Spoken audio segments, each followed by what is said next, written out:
All right, here we go.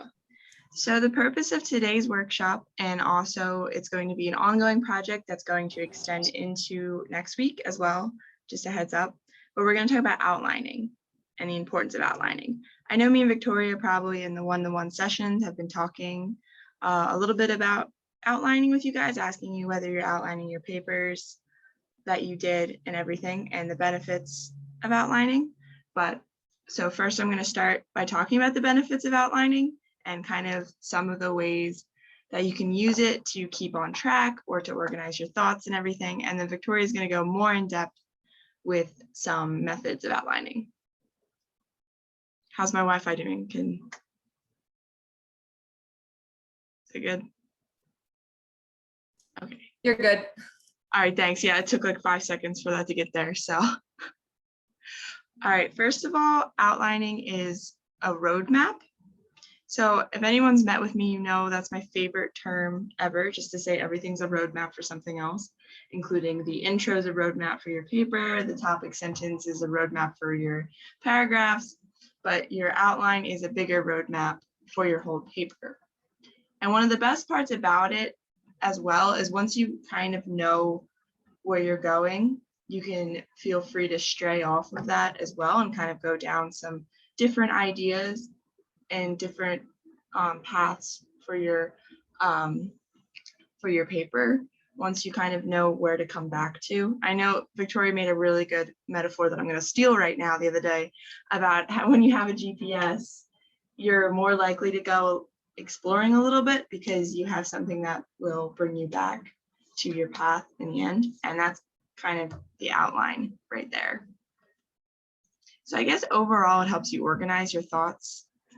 And what I think really helps about it is when I organize my papers, I like to put my direct quotes in there and everything. Direct quotes, your citations, your page numbers, facts from readings. And I think once you get into those bigger research papers that you're going to be faced with in all likelihood during your 4 years at Rutgers, that you won't lose your sources, you won't lose your citations, and you'll be able to see how your ideas can interact with the source you're citing, which is one of the big parts about doing your research paper. I also think that outlining is good to give yourselves a timeline. I know we've all been there where it's 11 p.m. and your paper's due at 11:59. And if you haven't, then, I mean, there's a good chance you might come across that when you start at Rutgers. But I think having your outline will give you an easier way to divide tasks for yourself so that you can say, well, today I'll do my intro, today I'll do paragraph 1, 2. And once you do the initial outlining, hopefully putting all your thoughts together won't be as challenging as it could be. And lastly, one of the benefits of outlining is that if you do find something that doesn't go or an idea that won't fit exactly into your paper like you wanted to, you can workshop your outline and rearrange the structure of your paper, and sometimes even work on your thesis to include that idea into it more, the one that didn't really fit into your structure. All this to say that by the time you finish your outline and you want to rearrange it, it's a lot easier to rearrange your outline than it is to rearrange your whole already written paper. Yes. So those are some general thoughts and benefits of outlining. Does anybody have any questions, concerns, confusions?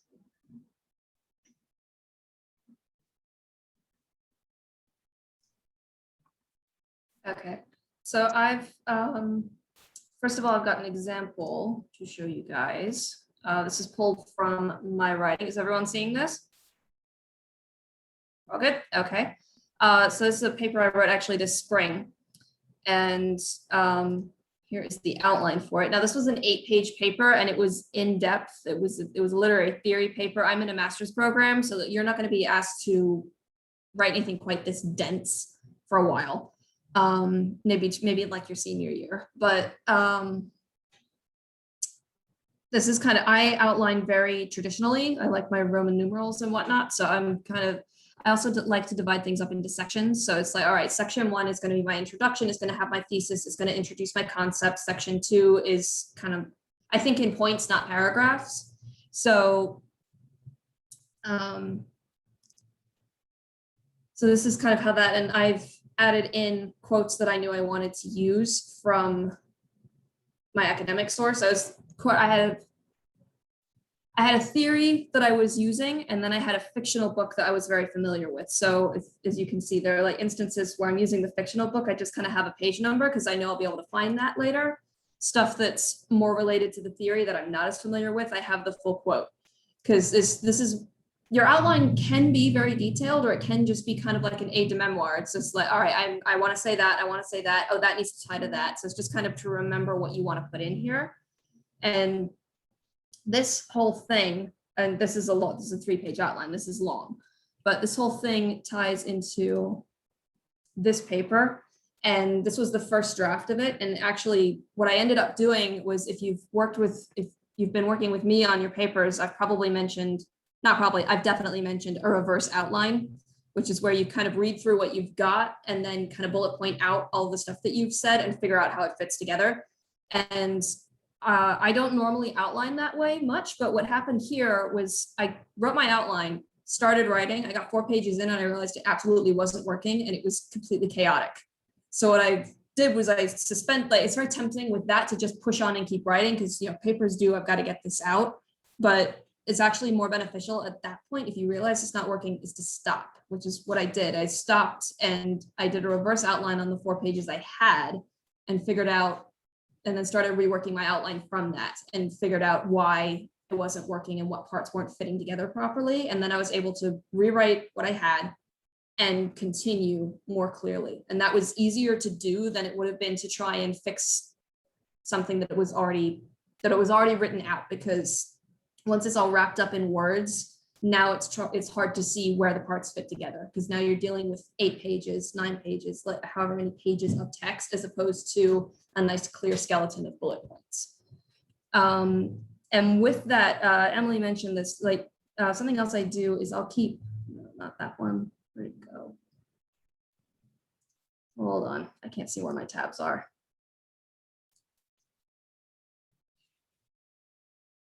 Outline, I know I opened this, oh, there it is. Sorry about that. Keeping track of your sources and the quotes you want to use. So what I tend to do is I'll use a separate document entirely, and I'll put my works cited citation, like the full citation at the top, and then I'll just start putting in my quotes with their page or chapter number. This was I didn't have the physical book. This was a Kindle book. So those are cited a little bit differently. So I was only keeping track of the chapters, not the pages. So kind of like, as I'm reading through my sources, I'll be like, okay, I want to use that quote. So I'll put that into my document. I'll put in where I got it from so I can find it again. And I'll leave a note on what I was thinking when I saw that. Because that's something I've noticed before, is like, I'll save a quote. And if I don't note down what I was thinking when I saved it, I'm not going to know what it's for because I'll have forgotten. So it helps to kind of just keep track of like, oh, this ties to that thing as you're going. And that actually feeds into your outline, because then when you go to outline, you can look at this and be like, okay, I was looking at this, I wanted to use that, that ties to that, and that helps you form ideas and get your outline in order. And it also makes sure that you don't lose sources. And stop my share for now. So that's the example. Again, I outline very traditionally. There are other methods of outlining, and different things work for different people. Some people love color coding, and some people tend to work through a calendar thing. I work best through lists, which is why I like traditional outlining. There are other forms of outlining, and those include things like, where are my notes? There are my notes. Things like mind mapping, which is, if any of you watch crime dramas, the whiteboard with all the pictures and like the single word keywords and whatnot, that's basically a mind map. It's just a way to kind of tie key ideas together visually. So if you're more of a visual learner, that can help. Index cards can also help. I've used those before when I'm dealing with something large. I wrote for honors, I did a giant independent study, and it turned into like a 30-page paper. I didn't intend it to be that long, but that's what it came out as. And organizing that was a nightmare. And so I ended up using index cards, because that was a way to just write down the key points I wanted to address and spread them out. and physically move them around to where I wanted them to be. It's a good way to visualize. You can just use bullet points. If you're not into the whole Roman numeral thing, you can just use bullet points and sub bullets for just to kind of visualize, all right, this is my main point. This is kind of a subset of that, and figure out how you want stuff together. Just whatever organizational tactic works for you to give you a blueprint of your paper before you have to start it, if that makes sense. And again, like, store your citations, because the worst thing is when you have a good quote and you don't know where it came from. It's the worst thing, because now you can't use it without it being plagiarism, or you spent an hour looking for the article it came from. So save it, save the citation, save a link to where you got it from, save the page number. That's another thing that's another mistake that I've made that is not fun. Is like, okay, it's somewhere in this book, I don't know where. Now I have to spend 2 hours looking for it so I can cite it properly. It's head that off at the pass and keep notes as you go, because it will save you time in the end. And also, don't be afraid to adjust your outline as you go, because like when you actually start to type and write, stuff may occur to you, or something, you may realize that something doesn't work. So don't be afraid to go back and adjust your outline to accommodate that. Now, some people don't need to, they can just kind of, I don't know, it's like, all right, I've got my outline, I kind of know where I'm going, I'll be fine. Other people are highly organized and they need to have it written out. So you're the most likely to know what kind of worker you are, but don't be afraid to adjust that outline. It's not, unless your professor tells you, which I don't think is likely, maybe in comp, but otherwise it's not really likely. Your outline is not set in stone. It's not a question of, oh, well, the outline's settled and now I'm stuck with this. You're not, it's your outline, it's your blueprint, you get to do what you want with it.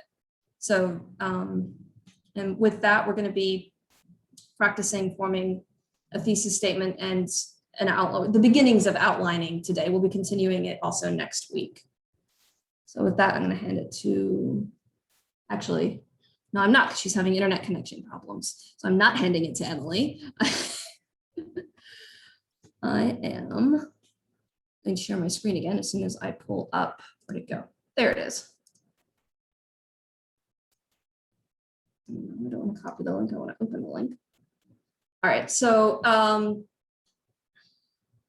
going to get this ad out of the way before I open it. So what we're going to do is we're going to show you a video, and I apologize if it's jumpy. We discovered this on Tuesday that there's lag.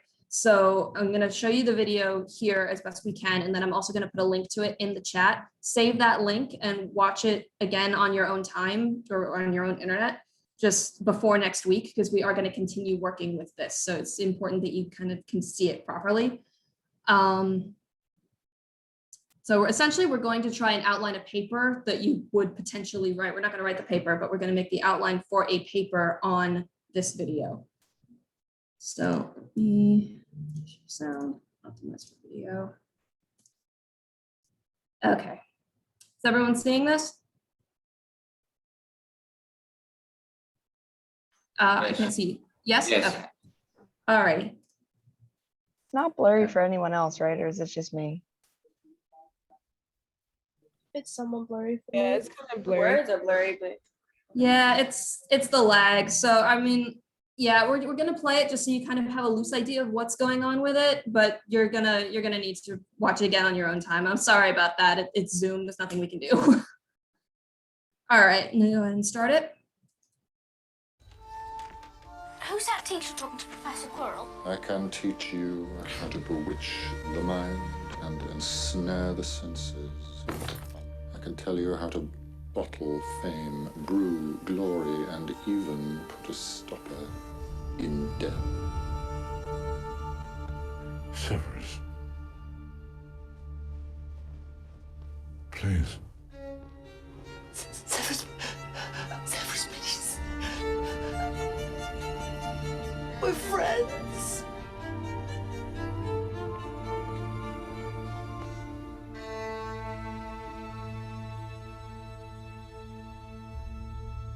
Avada Kedavra.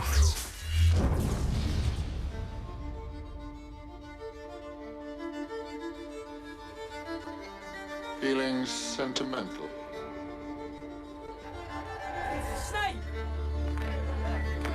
Like of the kind, sentimental children forever whining about how bitterly unfair your lives have been. Well, it may have escaped your notice, but life isn't fair. Your blessed father knew that. In fact, he frequently sought nothing.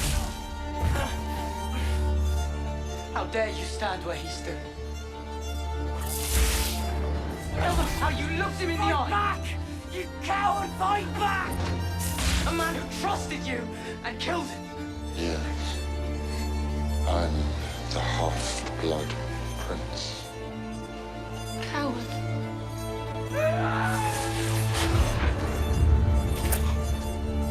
You've been a good and faithful servant, Severus.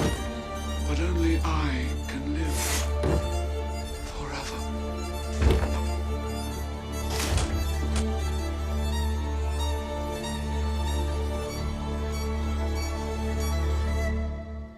Take them.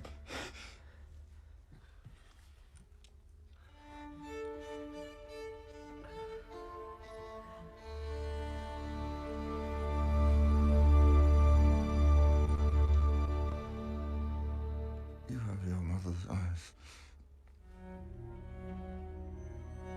Harry, you're so loved. So loved. Harry, Mama loves you. Hide her. Hide them all. I beg you. What will you give me in exchange, Severus? Anything. Snape was trying to save me. Dada loved you. Harry, be safe. The boy survives. Doesn't need protection. The Dark Lord is gone. The Dark Lord will return. When he does, the boy will be in terrible danger. Have you ever considered that you ask too much, that you take too much for granted? Has it ever crossed your brilliant mind that I don't want to do this anymore? Once again, you astonish with your gifts, Potter. Gifts mere mortals can only dream of possessing. How grand it must be to be the chosen. He has her eyes. Your eyes. They're your mother, Lily's. If you truly loved her, No one can know. I should never reveal the best of you, Severus. When you risk your life every day to protect the boy, You've kept him alive so he can die at the proper moment. You've been raising him like a pig for slaughter. don't tell me now that you've grown to care for the boy.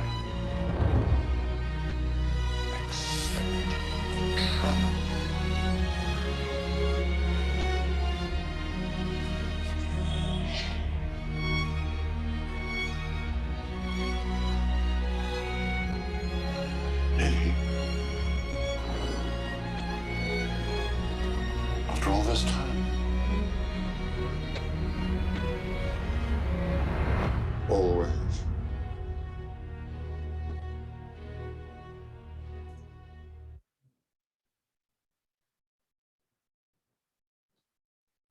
Okay. So that's the video. Hopefully it wasn't too laggy. All right, and here's our assignment sheet for that. Actually, hang on. I'm gonna change my share settings so I can see you guys. There we go. Now I can see you. All right. So with that, we wrote ourselves a mock assignment sheet, which Emily's going to go over with you guys now. All right. So we wanted to show you the assignment sheet after we shared you the video, so you can kind of just think about it separately and everything. So as I'm going through these questions, if anyone already has ideas, they can pop them in the chat or unmute. Basically, what we're going to do is we're going to brainstorm answers to these questions, because the goal is to make a thesis statement for a fake paper, as if you watched this video and your professor said, make an argument based on what you watched in the video, based on if you know background on Harry Potter, or based on these questions. So that's kind of the idea of the assignment we want to do. So right now we kind of just want to talk to each other and brainstorm some ideas about what you could write a paper about, or what you notice about the video. So I'm going to read the prompt right now. In general conversation, tragedy usually just means a sad event. In literature, tragedy is a genre in which the hero is brought down by his flaws. These can be as simple as greed or as complicated as excess love or loyalty. Obviously, Snape is not the hero of Harry Potter, but every man thinks he is the hero of his own narrative. Is Snape's story a tragedy in the literary sense, in the general sense? If so, what elements of his character shape and lead up to the tragedy? And also you can shout out stuff that you just noticed that isn't tied to the questions because we put together some brainstorming questions as well to go through, but if you notice something outside of those, feel free to yell it out because we definitely did not catch everything. So Exactly. oh, I see a hand. Yes, I would like to speak. First of all, I love this lesson. Like, I love it. I love everything Harry Potter. This is my day. So basically, to answer the first question, if I don't want to spoil the whole story for everybody, but I'm just have to. It's unavoidable at this point. So basically, if you're familiar with the storyline, you know, like Professor Snape, he's like continuously painted as the villain throughout the whole entire series. Not until basically his death is when you're like his full truth is unrevealed, and it basically builds up more of a background understanding of as to why he was so seen as an enemy throughout the whole series. So I feel as though his tragedy is like very similar to others because, like, you know, there's always stories where it's like you think there's a person is an enemy, but at the end they're actually not. It's like, oh, you tricked me type of situation. I feel like that's how Professor Snape, that's how his storyline went. You know, because like in the very beginning, he was like this scary, mean professor that's been doing like crazy stuff towards Harry and sabotaging him. But it wasn't until the actual end where he had to die, it was revealed that, you know, everything he's done up until that point of the story, it was to protect Harry and not to sabotage him. It was to protect him the whole entire time. So I think that's really like his tragedy, like being painted as an enemy, more so like him actually being the good guy in a way. So I think that's how it went. Right. Especially, I like how you said that he kind of has to die for the audience to get to that point. And it makes me think of like martyrs, which if Harry Potter is basically a martyr because he has to die. I know they said that in the video voiceover or something like that. Does anybody want to give like a brief overview, I guess, of Harry Potter and the situation? I know you kind of just did, but for people who don't know. Wait, you want me to explain like how, like, why he had to die? No, if you just like want to give a general, I guess, like back of the book description of Harry Potter for people who don't know Harry Potter. I could do that quickly. Okay. So to anyone who hasn't watched or read Harry Potter, it's basically about a wizard kid that goes to a certain school as which his dead parents attended previously. And throughout the whole story, Harry is put in a position where he has to face his how is Voldemort described? Is his arch nemesis, or like basically a person that's trying to kill him, basically? It's yeah. Yeah, It develops essentially as a nemesis situation because it's like one has to go. They can't coexist. It's more like a revenge situation because he didn't get to kill Harry. Yeah. Yeah, so like throughout the whole book series, Harry is constantly put in a position where he has to go against the almighty evil Voldemort, which is a very great, powerful wizard that killed his parents. So it's way much more than that, but that's like a general summary of that. Yeah. It's just a little teenage boy that has to kill a powerful wizard. Yeah. Yeah, basically. Yeah. Hannah, yes, he is an orphan. Hannah dropped in the chat that she sees there's a lot of darkness that was standing out in this video, like the dark castle, dim background, which allowed it to feel more dramatic. The music makes it more dramatic to make the tone feel more intense and sad. It intensifies his choices that he made behind the scenes and shows the intensity of his life choices. So yes, like there's definitely a lot of atmospherics going on, and that's a good observation because that is a fan video, and we did that deliberately because there are a lot there. One, we love fan videos. There are a lot of really good ones out there, but two, they tend to have some kind of agenda. They tend to have an argument behind them, and that's like it's important to remember that someone put this together. Now, and they put it together out of pieces that obviously a filmmaker initially did, but that someone specifically chose these images, this dialogue, this music to go together. So every choice has meaning and is forming an argument. This is there's a lot of this dark atmospherics, dramatic music, and those are all going to underline the choices. Sorry, I can't really type well and talk, but they're going to underline the choices that Snape makes and the things that he does. And I think that also ties into an editing choice that's like the first half is pretty much all of the nasty stuff that he does. We're seeing it very much from the perspective that you get in the books. And also I think the movies, and just as Harry's perspective, is kind of like, what is this asshole doing? And now it's like, oh, he's murdering people, great. And then it shifts. And there's also a musical shift and the perspective flips. So those are choices, and those are making an argument about the character of Snape. So that's something to bear in mind. Very.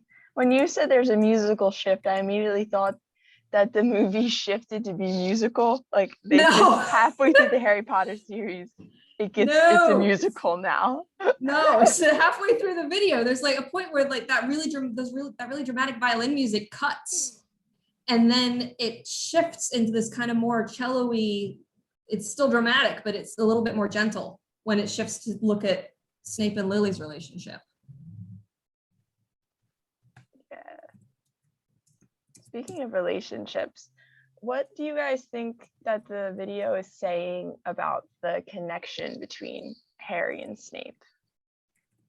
I think it's more of like a father relationship, sort of, if you think about it really hard, because in my honest opinion, because I read the book as well, I feel like in the first initial like half, like book 1 to book 3, I feel like Snape isn't like I feel like those obstacles have a meaning. Each obstacle that Snape threw at Harry had like a meaning. Maybe it's like testing Harry, maybe just show him, like helping him grow up overall. You know, I don't know, something to that extent. I feel like Snape never hated Harry. I just felt like he was trying to help him out and trying to help him grow up to be a better man and to be a better person, per se. I don't know for sure. I haven't read the book in a long time, so yeah, I'm sorry. Yeah. I just wanted to say, like, I feel like it's kind of like almost a love-hate relationship. I feel like I've seen it a lot, so I think like with Snape, he didn't like necessarily hate him, but he didn't necessarily love him, but he wanted to take care of him. And I think if like the roles change and he was with his mom, then it would have been like more of a love relationship, but more of a hate relationship because of his father, Harry's father. So I think like with Snape's and Harry's relationship is more of a love-hate between both of them. Yeah, definitely. It is very complicated. Go ahead. Oh no, I was gonna say in the comments somebody said Diego said he may be his successor, which I think going into this like kind of father theme, kind of love-hate complication, successor is interesting because I feel like a lot of people might say that more of a Dumbledore successor. Like, I don't know, is that true in the fandom? People would say he's more of Dumbledore's, but I like the idea of using the word successor because I think, I don't know, Diego, do you want to unmute and like explain more like when you said successor? Well, I say that because what I watched in the video, because I never watched the movies, so I saw that like they were like, I don't know, hating and not loving each other. So I don't know, like maybe like a relationship like father son. So that's why I said that. Yeah, I think it's a cool take, especially when I like, well, for people who haven't seen the movie, there's a lot about like inheriting the wand and who has the wand and passing the torch. So I think that's Yeah, that's fair.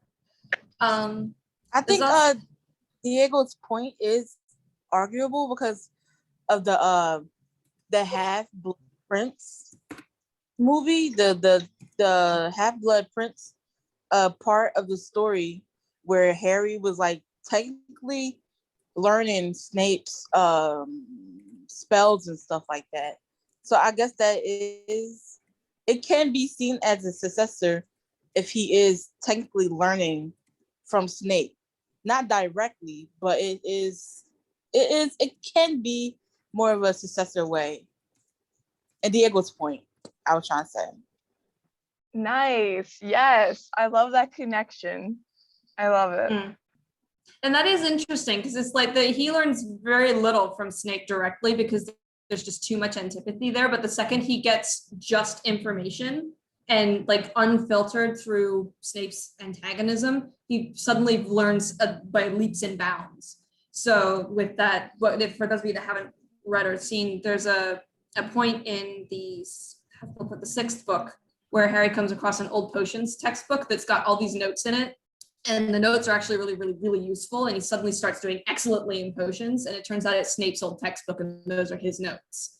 So it's like, it is kind of cool. It's like, you know, the problem is, again, for anyone who haven't seen it, the main issue is that Harry is James Potter's son. And James was Snape's bully. The bullying instances that you see in that video, those are all James targeting Snape.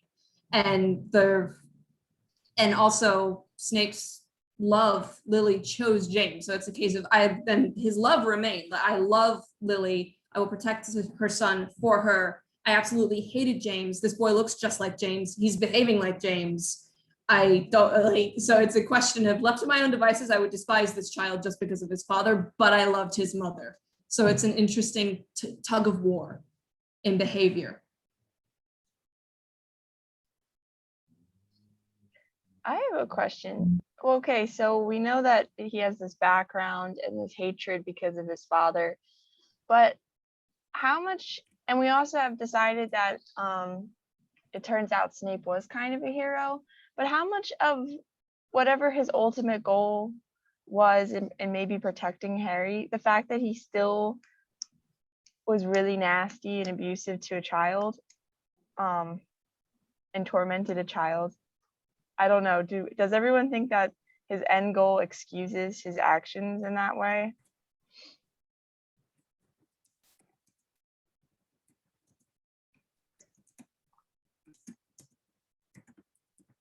I guess it's a bigger question about like villain versus anti-hero. I feel like it was like a revenge thing, maybe, since like I didn't know that background information about like, you know, the bully being like the father, and so like maybe that was like his like form of like revenge in a way.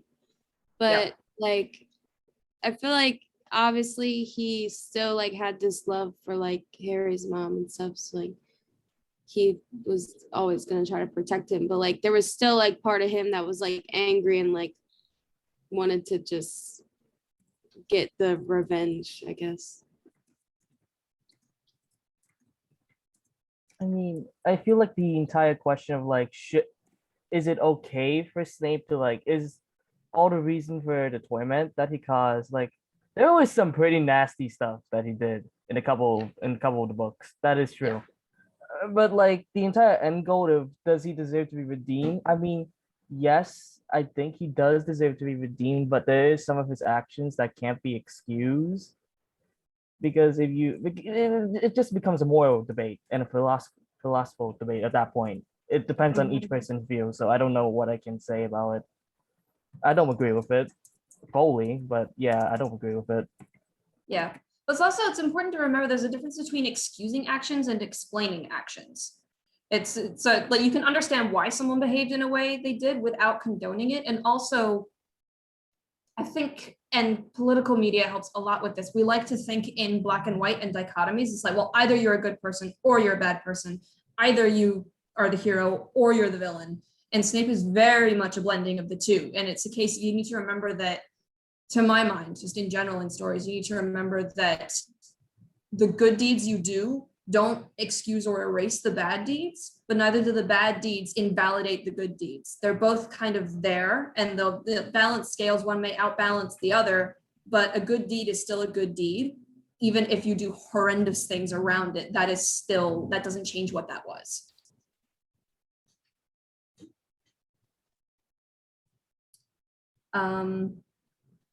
Maybe want to take like maybe 5 more minutes to kind of go through these questions a little bit and get some more info, and then we can start working on a thesis. Yeah, could anyone else think of, so the first question, how does Snape compare to other tragic figures? Can anyone think of another tragic hero or an anti-hero that Snape's story kind of reminds you of? And just to clarify, tragic here, if any of you have done Shakespeare recently, Hamlet is the classic tragic hero. Oedipus is another one. Like, those are kind of like the classic archetypes. There are other forms in modern media, but those are like the big ones that everyone knows.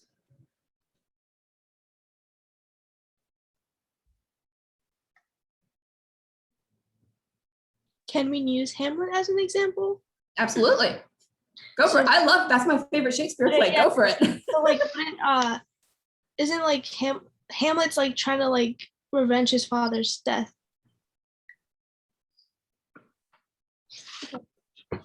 So we had to like explain like how they go 2 and 2 together.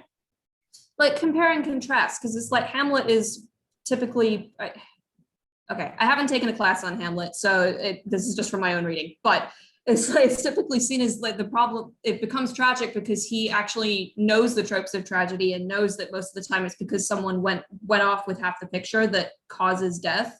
And he ends up dithering for a really long time over what he's going to do and trying to figure out and having this like moral debate. And because he spends so long time dithering, pretty much everybody dies. Yeah. So it's like he is the hero, but because of his decisions and his inaction and belated action, more death is caused, which is what makes him tragic. And that's kind of like the main reason we latched onto tragedy with Snape is because that video is called The Tragedy of Severus Snape. So it's like that's titling, and that's clearly an opinion that the video editor had about it. So it's like, how is that being shown here?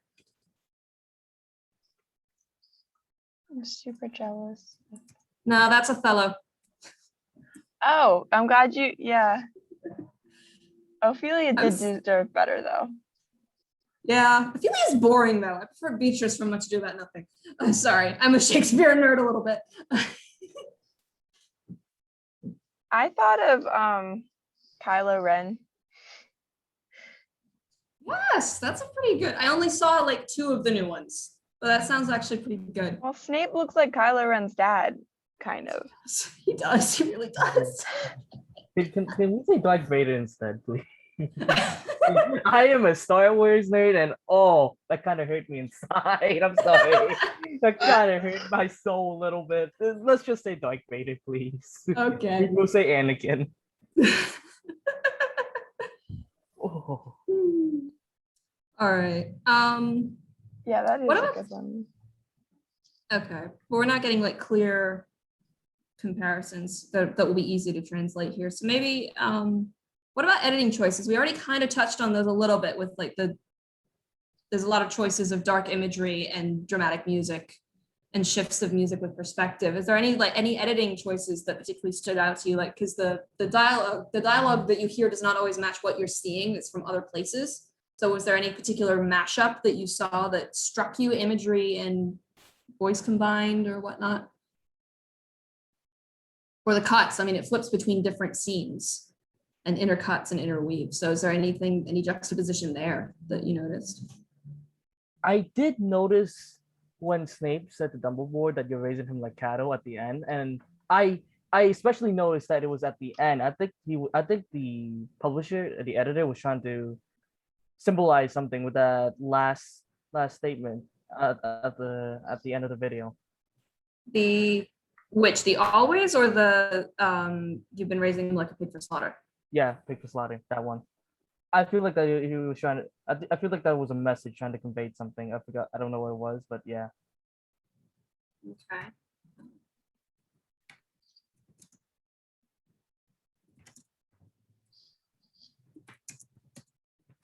there anything else that people kind of noticed? Just like shout out, this is brainstorming. It doesn't have to, we may not use all of this. We don't have to. This is brainstorming. This is just where we get ideas.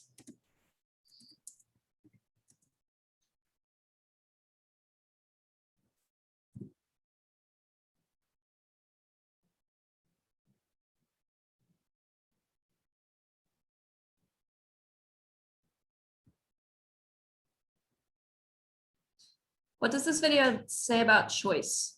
Like, how much control do we think Snape has over what's going on in his behavior? How in control is he?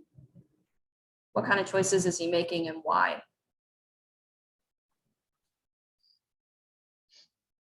I guess for this, I'd also think about like how Dumbledore is portrayed in the video, because you have Dumbledore surprised that Snape's still in love with Lily, but also he doesn't really have that many lines, and it's more Snape's energy towards Dumbledore.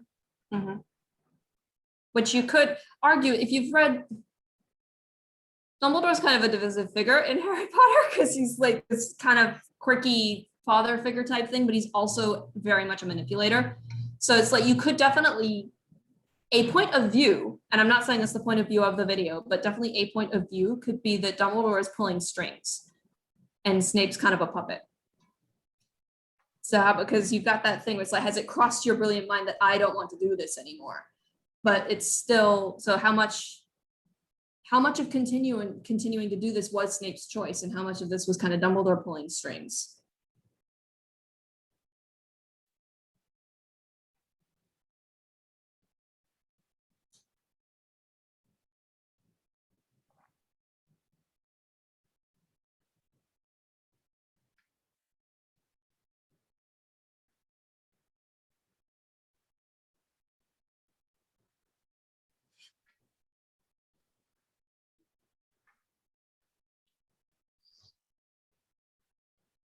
Which also goes back to Harry's journey too.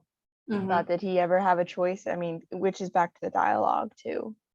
So I think there's a direct connection connecting Harry and Snape's journey and their martyrdom.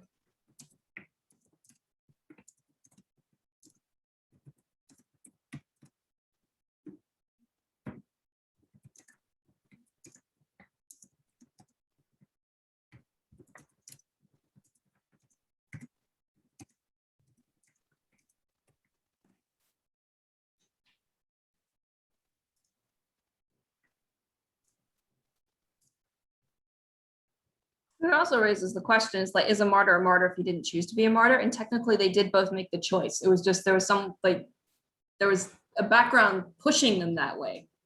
Kind of like Dumbledore's kind of like, you need to go this direction, like he's pushing them that way, but it is ultimately both of their choices. Harry could definitely have run away at the end and not done that. Snape could have stopped at any point and vanished if he wanted to.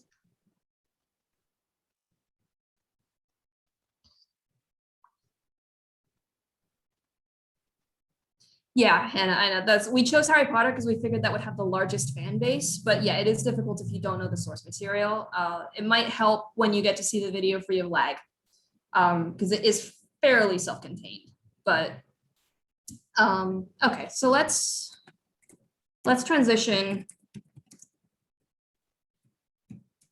All right, so this would be kind of a subset of brainstorming of what do we want to make this paper about. So it's like we have kind of our loose ideas, what we noticed here. So what do we want to make the paper about?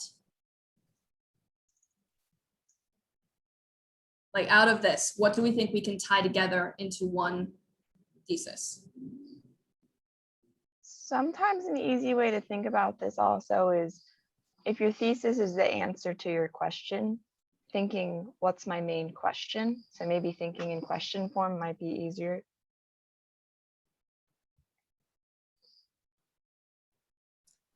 So, all right, so if we formulate a question, let me see. Okay, that Snape seen as the villain.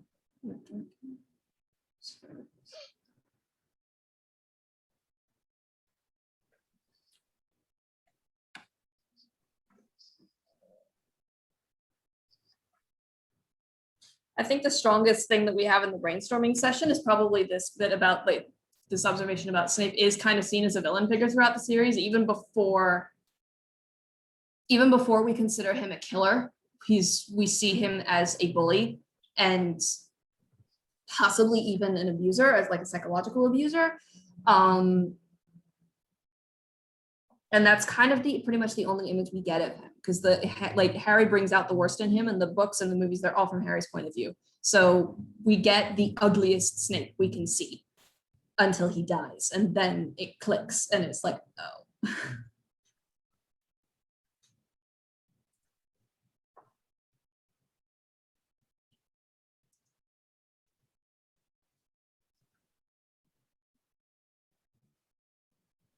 You guys are going to need a thesis to start with next week. So if you guys don't come up with something, we're going to end up giving you one and you're going to be stuck with it. So you might don't make us force a thesis on you. Yeah, just going off of what we wrote under the brainstorm. So like, yeah. Not during the week. No, next week you will have this sheet back to refer to while you're working on it. So we have to combine all this just for our thesis? Not all of it. Pick what's useful. Like the purpose of brainstorming is to just jot down everything that you see that you might possibly want to work off of. And then usually what happens is you'll see stuff that is related or is repeating. And then you'll be like, okay, I can tie these things together. And then you throw away what you don't need. So what do you think is the strongest? Personally, I think this is probably the strongest observation that we have, and some of the rest of this ties into it. You guys might have a different opinion. Oh, so I have one. One I will probably explore with is Professor Snape was a protector of Harry. Is that something I could back up in an essay?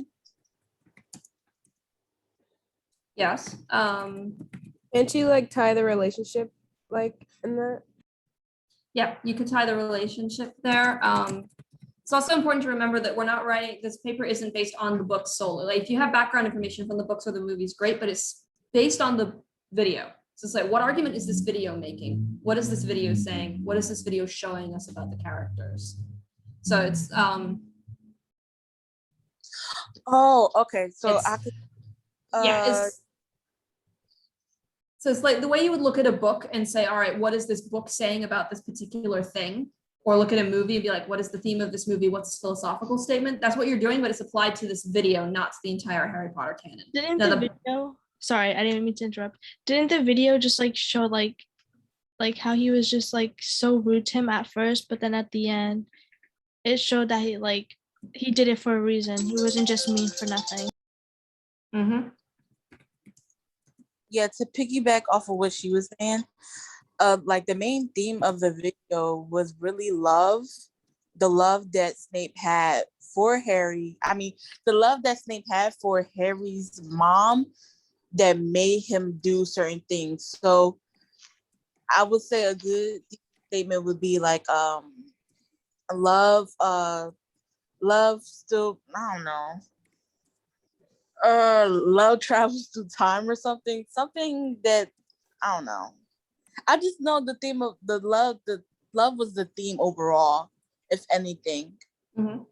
So you could make the argument that the theme is the endurance of love, because context, like Lily dies when Harry's like what, 1, 2-ish. So that's about 16, 17 years after she's dead that Snape is still risking his life to protect her son.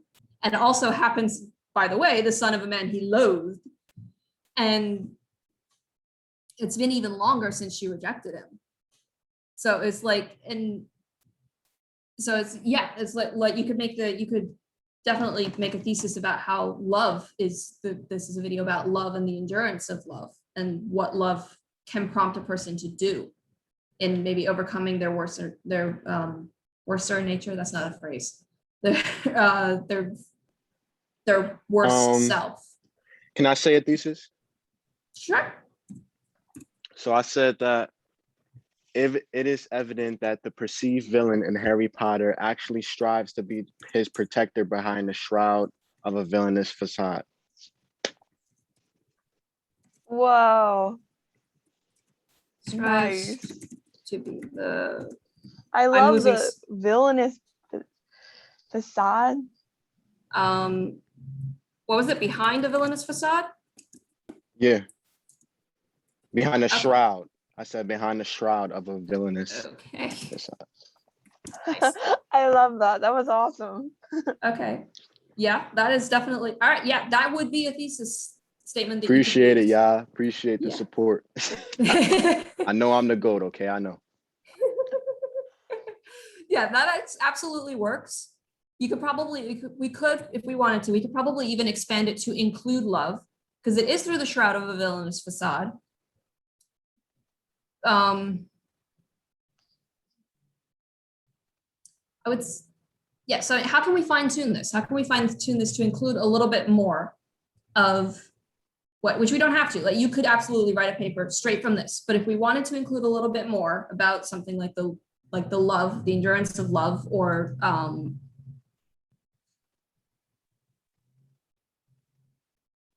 it's kind of already in the, or the importance of context, because context I feel like is very important for Snape. As soon as you get the context of what's going on, suddenly he makes a lot more sense and looks a lot less like a jerk.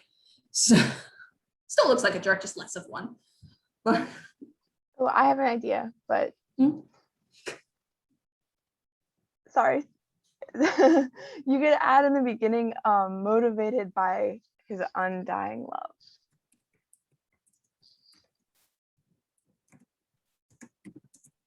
Oh, that's perfect. That is perfect. well, it would be if I spelled undying right. There we go. Okay. All right, so that's not part of brainstorming anymore. That is a working thesis. Bye, There you Zaki. go. Okay. So, all right, we have, is everyone happy with this? Okay, so this will be a thesis that you guys can work off of next week. Just so you know, next week, what we'll do is we'll give you this sheet so you have kind of what we were talking about to refer back to, and you guys will be working in small groups to make an actual outline out of this. And you can add to the, you don't have to work solely off of, we'll go over this next week as well, but you won't have to work solely off of what we've got here. If you have extra ideas that can tie into this thesis, those can go into the outline as well. It's just, you're going to be writing an outline for a paper based on this thesis in small groups. Okay, y'all could just cash out me $5 to the cash app. You know what, if we were on campus, I probably would take you to the coffee shop right now, but we're not, so I'm sorry. And also I'm gonna put the, hang on, stop the share. I'm gonna drop the link to that video in the chat again. Make sure you try to watch that at some point this week. Like kind of, I don't know if you guys are taking notes in these workshops, but maybe shove it in your notes or just open a document and stick it there.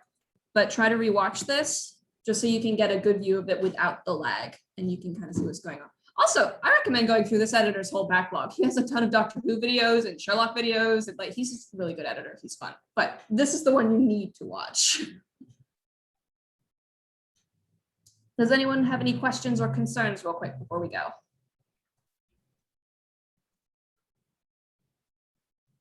Are we only using the video to based off of what we're doing next week? Yes, you can, if you have background knowledge of Harry Potter and you want to use that, I think that's fine, but that's your primary source. So consider that video your primary source. Anything you pull in from elsewhere is more of like a secondary source, not that you're citing anything, but that would be a good way to think of it.